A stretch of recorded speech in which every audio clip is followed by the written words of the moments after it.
दोस्तों, पाकिस्तान के अंदर चाइनीज सिटीजन्स के ऊपर लगातार अटैक हो रहे हैं और चाइनीज वर्कर्स, कंस्ट्रक्शन वर्कर्स और वहां पर जो इंजीनियर्स काम कर रहे हैं उनके ऊपर लगातार अटैक हो रहे हैं।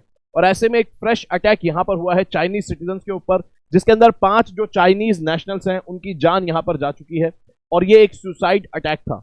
ये अटैक ऐसा जो चाइनीज सिटीजन्स हैं उनके ऊपर पहली बार ऐसा अटैक पाकिस्तान में नहीं हुआ है। इससे पहले भी कई अटैक चाइनीज जो नेशनल्स हैं उनके ऊपर पाकिस्तान में हो चुके हैं।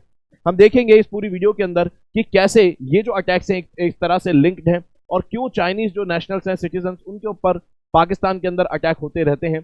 और अभी जो ये फ्रेश अटैक हुआ है इसका क्या कारण हो सकता है, कौन जिम्मेदारी ले रहा है, कौन सा आतंकवादी संगठन या ग्रुप यहाँ पर जिम्मेदारी ले रहा है, ये सारी चीजों को हम यहाँ पर देखेंगे इस वीडियो के अंदर।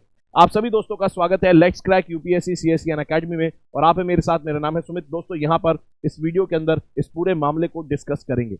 कहता है कि अभी यहाँ पर ट्यूसडे को एक फ्रेश अटैक यहाँ पर हुआ जिसके अंदर सुसाइड बॉम्बर ने यहाँ पर 5 चाइनीज जो नेशनल्स थे उनकी यहाँ पर जान ले ली और साथ में 5 चाइनीज नेशनल तो गए, इनके साथ जो इनका ड्राइवर था वो पाकिस्तानी था, उसकी भी यहाँ पर जान जा चुकी है। तो ऐसे में ये अटैक यहाँ पर हुआ है पाकिस्तान के अंदर। और ये अटैक कब हुआ, कहाँ हुआ, ये बात यहाँ पर देखते हैं। दरअसल यहाँ पर जो चाइनीज नेशनल्स थे ये जा रहे थे खैबर पख्तूनख्वा के अंदर अपने कैंप के अंदर, जहां पर जिस जगह का नाम है दासू, और ये इस्लामाबाद से दासू की तरफ जा रहे थे। यहां पर अगर आप मैप देखेंगे तो आपको पता चलेगा यहां पर कहीं आपको इस्लामाबाद देखने को मिलेगा, ठीक है। और यहां से निकलकर ये खैबर पख्तूनख्वा जो प्रोविंस है इसके अंदर जा रहे थे दासू की तरफ, ठीक है। तो अगर यहां पर देखें पंजाब जो प्रोविंस है उसके ऊपर आपको इस्लामाबाद का जिनकी कैपिटल है पाकिस्तान की वो दिखेगी, वहां से खैबर पख्तूनख्वा जा रहे थे। और ये पाकिस्तान का नॉर्थ वेस्ट रीजन में पड़ने वाला एक प्रोविंस है खैबर पख्तूनख्वा, जिसको केपीके भी कहते हैं, ठीक है, केपीके। और ये अटैक जो हुआ है इस प्रोविंस केपीके में हुआ है, ठीक है। इससे पहले भी चाइनीज नेशनल्स के ऊपर अटैक हुए हैं, वो आपको बलूचिस्तान के रीजन में देखने को मिलेंगे और वहां पर भी अलग कारण है, उन चीजों को यहां पर देखेंगे। तो यहां पर अगर बात करें, अभी जो अटैक हुआ है केपी के अंदर हुआ है और यहां पर 5 चाइनीज नेशनल और एक जो पाकिस्तानी उनका ड्राइवर था उसकी जान यहां पर जा चुकी है। और एक जो गाड़ी थी वो आकर इनसे टकराई जिसके अंदर एक्सप्लोजिव जो था भरा हुआ था। और ऐसे में यहां पर एक सुसाइड बॉम्बिंग का ये केस आपको देखने को मिलता है। और ये अभी फिलहाल में पहले हफ्ते, ये जो अभी हफ्ता जो चल रहा है इसके अंदर पहला अटैक नहीं है, इससे पहले भी अटैक हो चुके हैं, ठीक है। ये थर्ड मेजर अटैक है और ये थर्ड मेजर अटैक है। इससे पहले जो 2 अटैक हुए हैं, ठीक है, इसी हफ्ते में आपको एक एयर बेस पे अटैक होता हुआ देखने को मिलेगा, साथ में एक स्ट्रेटेजिक पोर्ट पर अटैक देखने को मिलेगा जो कि आपको बलूचिस्तान के अंदर होता हुआ नजर आएगा, जहां पर चाइनीज इंफ्रास्ट्रक्चर जो है वो बन रहा है, चाइनीज इन्वेस्टमेंट वहां पर आपको देखने को मिलती है। तो अभी जो केपीके के अंदर यहां पर आपको ये अटैक होता हुआ मिलेगा, इसी हफ्ते में 2 और अटैक आपको बलूचिस्तान के अंदर भी होते हुए चाइनीज लोगों के ऊपर देखने को मिलते हैं।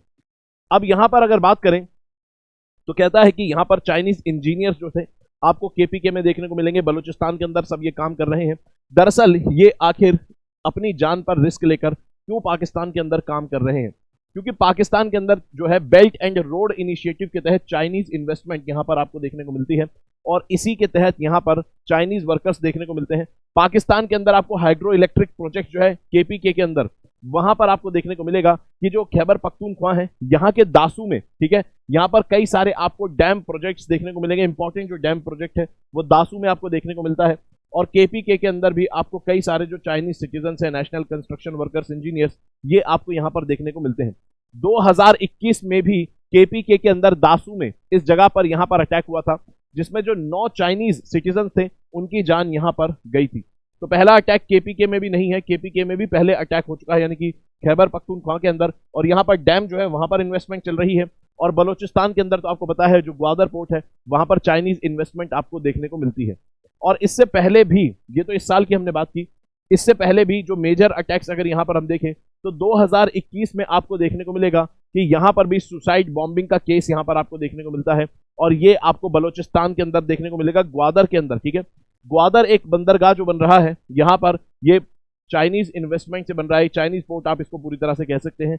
और ये जो ग्वादर बंदरगाह है ये बेल्ट एंड रोड इनिशिएटिव का चाइनीज पाकिस्तान इकोनॉमिक कॉरिडोर, जिसको सीपैक भी कहते हैं, उसका एक इंपॉर्टेंट लिंक आपको देखने को मिलता है जो कि चाइना को डायरेक्ट एक्सेस देगा इंडियन ओशन का। चाइना को डायरेक्ट इंडियन ओशन का एक्सेस यहां से मिल जाएगा तो चाइना के लिए इतनी ज्यादा इंपॉर्टेंट ये इन्वेस्टमेंट है कि डायरेक्ट इंडियन ओशन का इन्वेस्टमेंट चाइना को मिलेगा। इसीलिए चाइना अपनी जान पर खेलकर यहां पर अपने लोगों को भेजकर इन्वेस्टमेंट जो की है उसमें भी यहां पर कंस्ट्रक्शन चल रही है, और इसमें अपनी जान की परवाह भी यहां पर चाइना जो है अपने सिटीजन की नहीं करता है। अगर यहां पर बात करें 2022 में भी एक अटैक हुआ था जिसके अंदर फीमेल सुसाइड बॉम्बर ने जो चाइनीज कन्फ्यूशियस सेंटर होता है वहां पर जाकर अटैक किया था, और ऐसे में जो अटैक की जिम्मेदारी ली थी ये बलोच लिबरेशन आर्मी ने ली थी। बलोच लिबरेशन आर्मी क्या है, क्यों है, ये सारी बातें भी हम यहां पर देख लेंगे। अगर बात करें, ये है belt and road initiative China का, और चाइना का बेल्ट एंड रोड इनिशिएटिव दरअसल ऐसा है, पूरी दुनिया में ये सिल्क रूट के तहत अलग अलग कंट्रीज को यहां पर कनेक्ट करना चाहता है, और सब आप देखिए कि कुल मिला के जाके चाइना से कनेक्ट होंगे। ये आपको देखने को मिलेगा लैंड के थ्रू भी मिलता है, और मैरीटाइम सिल्क रूट यानी कि समुद्र के रास्ते भी आपको बेल्ट एंड रोड इनिशिएटिव देखने को मिलता है, जिसमें अलग अलग बंदरगाह बनाए जा रहे हैं। इसी में आपको देखने को मिलेगा कि चाइना के कशगर से पाकिस्तान के ग्वादर पोर्ट तक एक रोड बनाया जा रहा है जिसे कहा जाता है चाइनीज पाकिस्तान, यहाँ पे कहा जाता है सीपैक, ठीक है, चाइनीज इकोनॉमिक कॉरिडोर, ठीक है, सीपैक, ठीक है, सीपीईसी, ठीक है, चाइना पाकिस्तान इकोनॉमिक कॉरिडोर इसको कहा जाता है, ठीक है। तो सीपैक जो है, ये जो रोड बन रहा है इसको सीपैक कहा जाता है, ठीक है, और इसी के तहत यहां पर आप देखेंगे कि एक खैबर पख्तूनख्वा से भी होता हुआ गुजरता है और बलोचिस्तान के अंदर भी जाता है जहां पर ग्वादर पोर्ट बन रहा है, ठीक है। और ऐसे में यहां पर बताया जाता है कि जो बलोचिस्तान है, बलोचिस्तान के अंदर ऑलरेडी इंसर्जेंसी चल रही है। बलोचिस्तान के जो लोग हैं उनको अपने अधिकार यहां पर पाकिस्तान नहीं देता है, बलोचिस्तान के अंदर इन्वेस्टमेंट नहीं करता है, और ऑलरेडी बलोचिस्तान के जो नेचुरल रिसोर्सेज हैं उसको यहां पर पाकिस्तान जो है एक्सप्लॉइट करता है। तो ऐसे में यहां पर बलोचिस्तान के अंदर ऑलरेडी इंसर्जेंसी चल रही है। और अगर आप यहां पर देखेंगे, ये जो पूरा रीजन है यहां पर आपको बलोच एथनिसिटी के लोग मिलेंगे। तो बलोच एथनिसिटी के लोग सिर्फ आपको पाकिस्तान में ही नहीं मिलते हैं, बल्कि आपको ईरान में और थोड़े अफगानिस्तान के अंदर भी देखने को मिलते हैं। तो बलोचिस्तान के जिसको बलोचिस्तान माना जाता है, ठीक है, अगर बात करें, बलोची लोग जिसको अपना होमलैंड मानते हैं वो इस पूरे रीजन को मानते हैं कि जहां पर बलोच एथनिसिटी के लोग आपको देखने को मिलेंगे। और पाकिस्तान का एक बहुत बड़ा प्रोविंस आपको बलोचिस्तान देखने को मिलता है, लगभग 40% पाकिस्तान जो है वो बलोचिस्तान है, और यहां पर बलोच एथनिसिटी के लोग जो हैं वो यहां पर स्ट्रगल कर रहे हैं अपने राइट्स के, अपने अधिकारों के लिए। और ऐसे में जब पाकिस्तान के अंदर बलोच रीजन के अंदर चाइनीज इन्वेस्टमेंट आती है तो बलोच लोगों को तो यहां पर कुछ नहीं मिल रहा, उनको रोजगार भी नहीं मिल रहा, क्योंकि यहाँ पर जो मेजर जो एम्प्लॉयमेंट वाले काम है वो यहाँ पर कौन है, चाइनीज नेशनल्स ही आकर करते हैं, चाइनीज इंजीनियर आते हैं, चाइनीज कंस्ट्रक्शन वर्कर आ रहे हैं। तो ऐसे में यहाँ पर रीजन को क्या मिल रहा है, इनके तो रिसोर्स ही एक्सप्लॉइट यहाँ पर हो रहे हैं। और ऐसे में यहाँ पर बलोचिस्तान के अंदर ये तो चाइनीज जो इन्वेस्टमेंट है इसके अगेंस्ट रिएक्शन है। उससे पहले भी चाइनीज इन्वेस्टमेंट जब नहीं आई थी तो उससे पहले भी जो बलोची लोग हैं वो बलोचिस्तान के जो लोग हैं ये अपने अधिकारों के लिए लड़ रहे थे ऑलरेडी पहले से ही। तो जैसे अगर आप यहाँ देखेंगे, यहाँ पर आप इस आर्टिकल को देख सकते हैं कि चाइना की जो इन्वेस्टमेंट बलोच रीजन के अंदर बलोचिस्तान में हो रही है, ये एक तरह से वहाँ के रिसोर्सेज को एक्सप्लॉइट करने की और वहाँ के रिसोर्सेज को चुराने की यहाँ पर साजिश बताई जा रही है।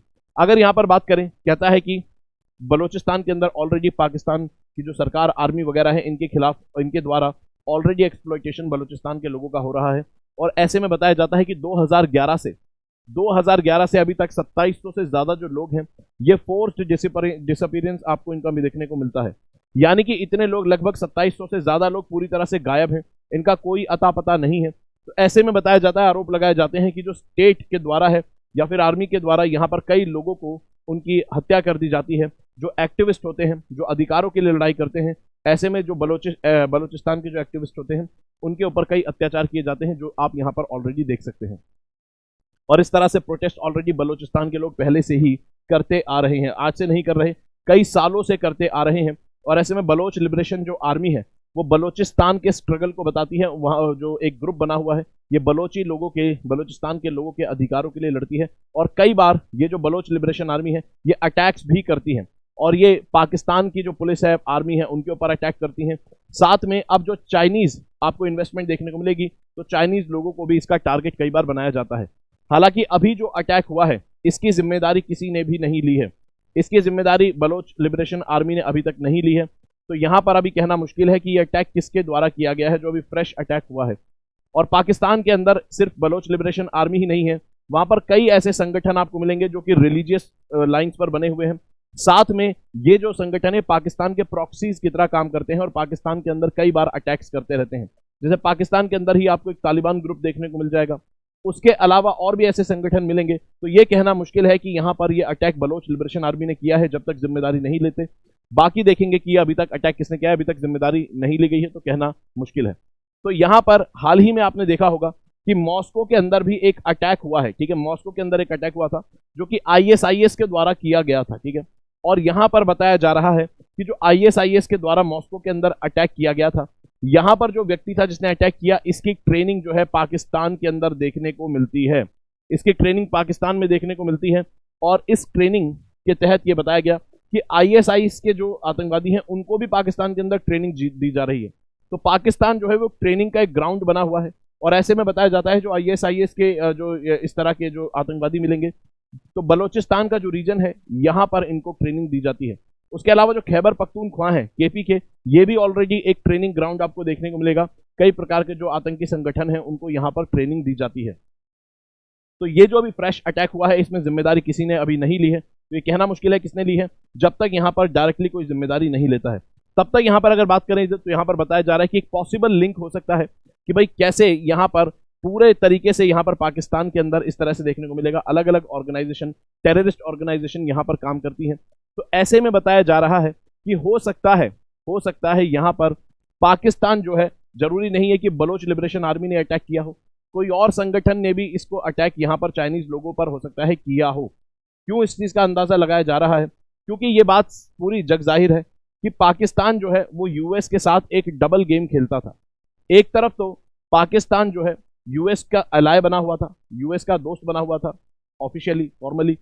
दूसरी तरफ पाकिस्तान की जो प्रॉक्सी, जो आतंकवादी संगठन ग्रुप थे, वो पाकिस्तान के बाहर जो अफगानिस्तान के अंदर यूएस ऑपरेशन करता था, तो अफगानिस्तान के अंदर यूएस की जो ट्रूप्स थी उनको भी टारगेट पाकिस्तान के आतंकवादी संगठन करते थे। तो पाकिस्तान एक तरफ से यूएस का दोस्त बना हुआ था ऑफिशियली, दूसरी तरफ अपने प्रॉक्सीज के थ्रू, अपने प्रॉक्सी संगठन के थ्रू पाकिस्तान के जो आतंकवादी संगठन थे वो यूएस को टारगेट करते थे। और ऐसे में आपने देखा कि जो अलकायदा का सरगना था कौन, आपको उसामा बिन लादेन, वो भी कहाँ मिला, वो भी आपको पाकिस्तान के एबटाबाद में मिला। तो ऐसे में पाकिस्तान यूएस के साथ हमेशा एक डबल गेम खेलता आया है। तो बताया जा रहा है हो सकता है ये जो अटैक है, हो सकता है बलोच लिबरेशन आर्मी ने ना किया हो, किसी और संगठन ने किया हो, और ऐसा कोई संगठन हो जिसको पाकिस्तान की सरकार का समर्थन हो या आर्मी का समर्थन हो।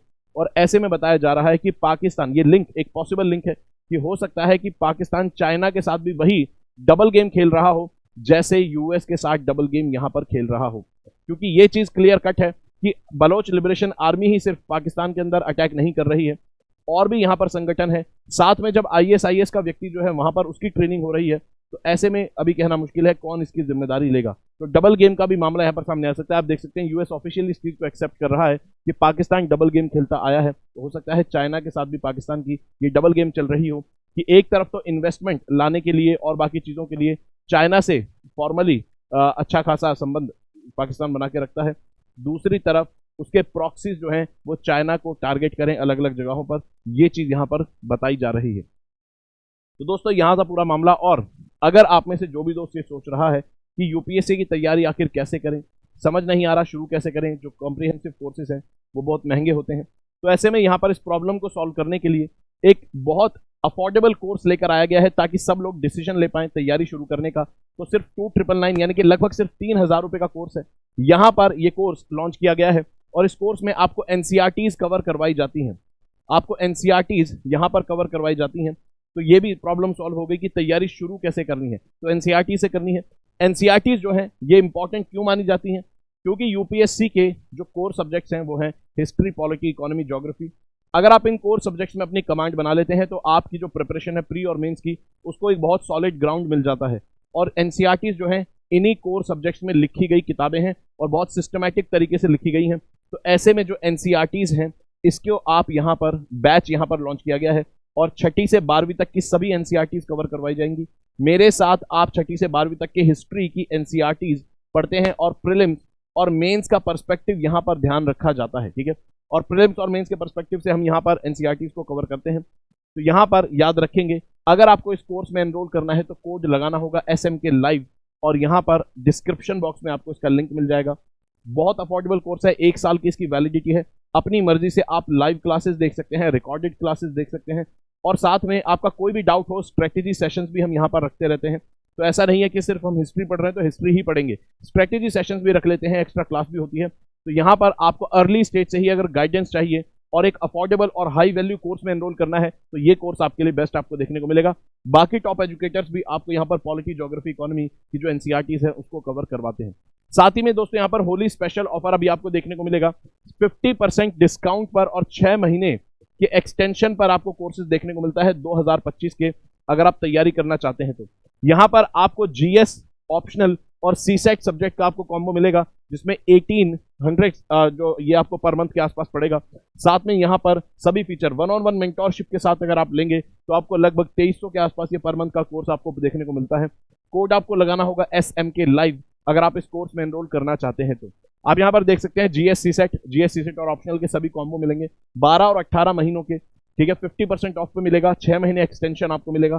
कोड लगाना होगा SMK लाइव। और 2025 का चाहे बाइलिंगुअल बैच हो, सभी पे ये ऑफर आपको देखने को मिलेगा, और 2025 का चाहे इंग्लिश मीडियम का बैच हो, सभी पे ये ऑफर आपको देखने को मिलता है। याद रखेंगे 2026 का बैच भी दोस्तों यहाँ पर शुरू होने वाला है 27 मार्च से। सभी टॉप एजुकेटर्स आपको यहाँ पर 2026 की तैयारी करवाएंगे, और फाउंडेशन से बिल्कुल बेसिक से चीजें कवर यहाँ पर करवाई जाएंगी। 1-on-1 मेंटोरशिप मिलेगी, लाइव क्लासेस होगी, साथ में आपको प्री और मेंस की टेस्ट सीरीज का एक्सेस मिलेगा, स्टडी मटेरियल, सारी चीजें आपको 2026 के लिए देखने को मिलती है। कोड आपको लगाना होगा SMK लाइव अगर आप इस कोर्स के अंदर एनरोल करना चाहते हैं तो। और अनअकैडमी का आपको एक स्पेशल इनिशिएटिव दिखेगा, जिसमें सिंगल सब्सक्रिप्शन से आप मल्टीपल ऑप्शनल्स को एक्सप्लोर कर सकते हैं और अपना बेस्ट ऑप्शनल चूज कर सकते हैं, ना कि सुनी सुनाई बातों पर, बल्कि अपना खुद इस्तेमाल करके चीजों को देख सकते हैं। कोड आपको यहाँ पर लगाना होगा SMK लाइव, ठीक है। चलिए, तो यहाँ पर एक इंपॉर्टेंट और जानकारी आपको मिलती है। 2024 के एग्जाम के लिए जो भी दोस्त तैयार कर रहे हैं, यहाँ पर ऑल इंडिया लेवल पर आपको एक मॉक टेस्ट देखने को मिलेगा प्रीलिम्स का, जिसको कंडक्ट करवाया जा रहा है 31 मार्च 2024 को, और बिल्कुल एग्जाम के पैटर्न में आपको देखने को मिलेगा। सुबह आपको जीएस का सुबह 9:30 बजे से 11:30 आपको जीएस का पेपर मिलेगा, और दोपहर में 12:30 से 2:30 के बीच में आपको सीसैट का पेपर देखने को मिलेगा। तो लगभग जैसे एग्जाम होता है बिल्कुल ऐसे ही इसको कंडक्ट करवाया जा रहा है। आप अपनी रैंक यहाँ पर चेक कर सकते हैं, ऑल इंडिया लेवल पर आपकी क्या रैंक है, और ये सभी टॉप एजुकेटर्स के अंडर गाइडेंस में इस कोर्स को डिजाइन किया गया है। कोड यहाँ पर लगाना होगा SMK लाइव जैसे ही आप इसके अंदर एनरोल करेंगे, ठीक है। चलिए, तो दोस्तों ये तो पूरा मामला। आई होप वीडियो अगर आपको समझ आई, वीडियो अच्छी लगी तो वीडियो को लाइक करेंगे, चैनल को सब्सक्राइब करेंगे, वीडियो को शेयर करेंगे। अपना ख्याल रखेंगे, पढ़ते रहेंगे। जय हिंद दोस्तों।